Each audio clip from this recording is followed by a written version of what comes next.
Hey, chemistry girls. Now I'm looking at page 473, which are questions from the end of chapter 17.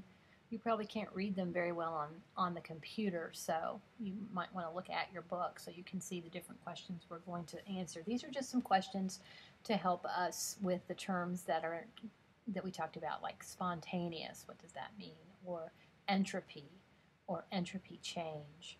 So, first of all, question like number 3, just to identify some processes that are spontaneous or not. And remember, a spontaneous process is something that happens by itself. We could say without any human intervention, something like that.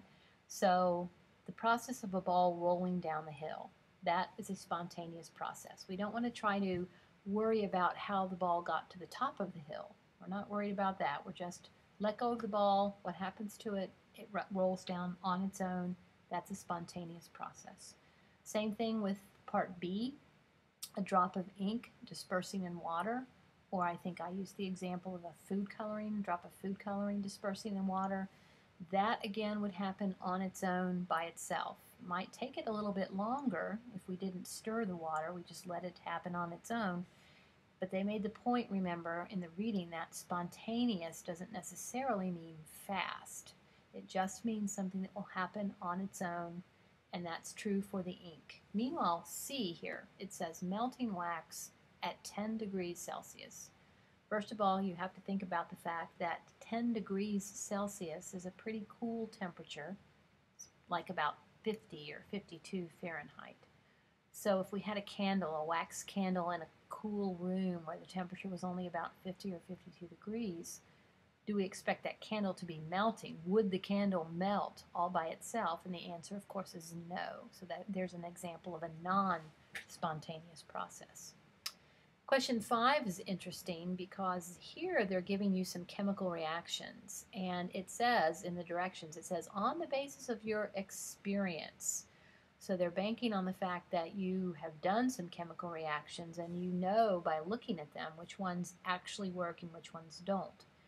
We'll talk about this a little bit. Sometimes you know these and sometimes you don't. The only one I'll point out here is 5D.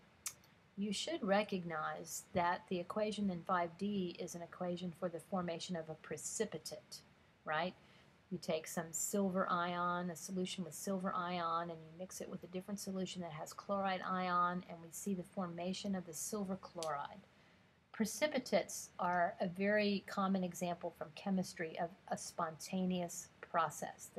The solid, the white silver chloride precipitate forms automatically as soon as those two solutions are combined.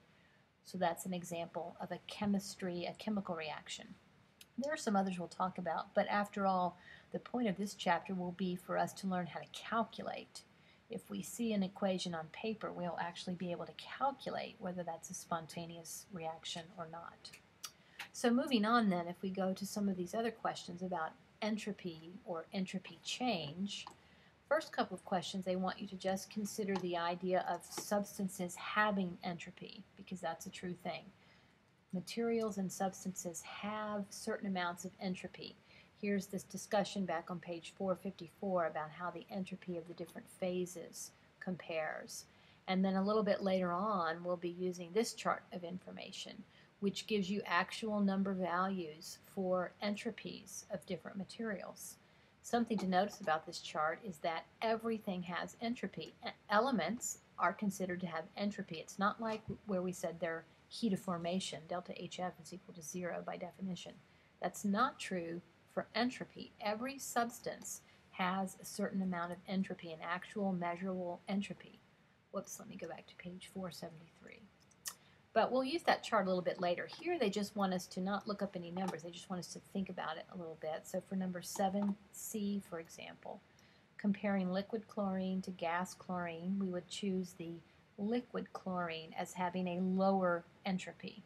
Again, you think of that, of course, in terms of the actual molecules, the fact that solids and liquids have particles that are very close together, and in the case of solids, they're very well organized into some sort of a crystal lattice structure.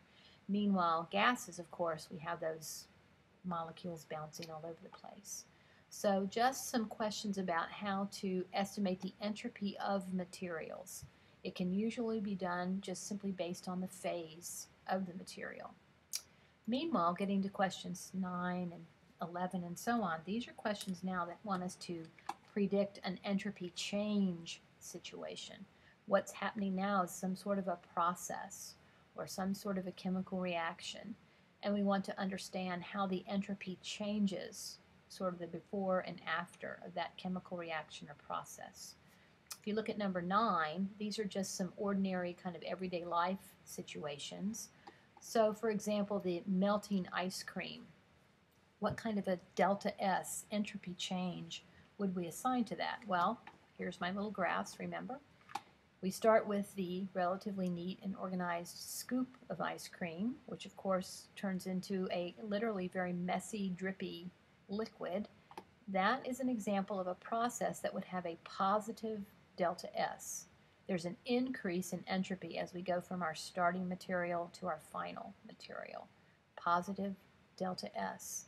Meanwhile, I'm not sure if I can find, here's an opposite example. This is actually from your homework, but if I look at question 10D here, what would we say about the act of weeding a garden? What kind of a delta S could we assign to that process?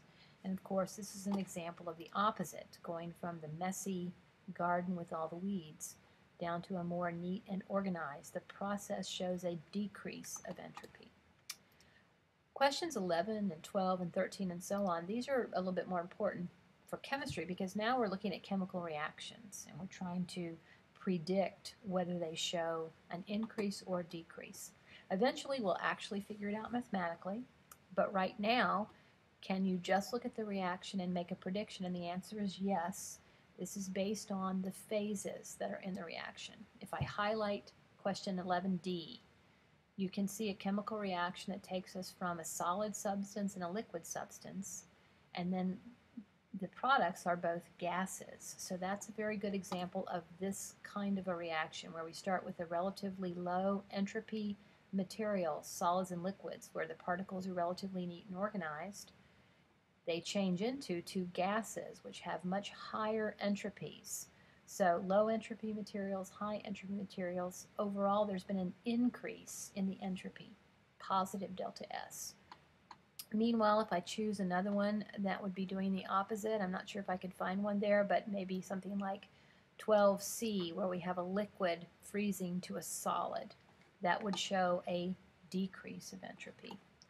A few of these, though, might seem a little hard to call, like 11B. I'm highlighting 11B. When you look at this reaction, you see that you have gases on one side of the equation and gases on the other side of the equation. So it might seem that there's really no way to talk about that. How can we say that the entropy changes?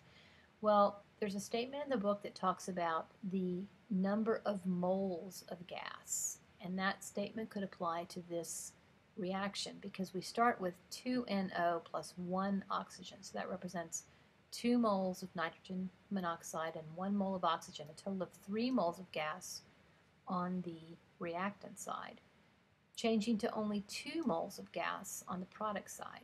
If the number of moles of gas decrease, we guess that that is a negative delta S. That's a decrease in entropy.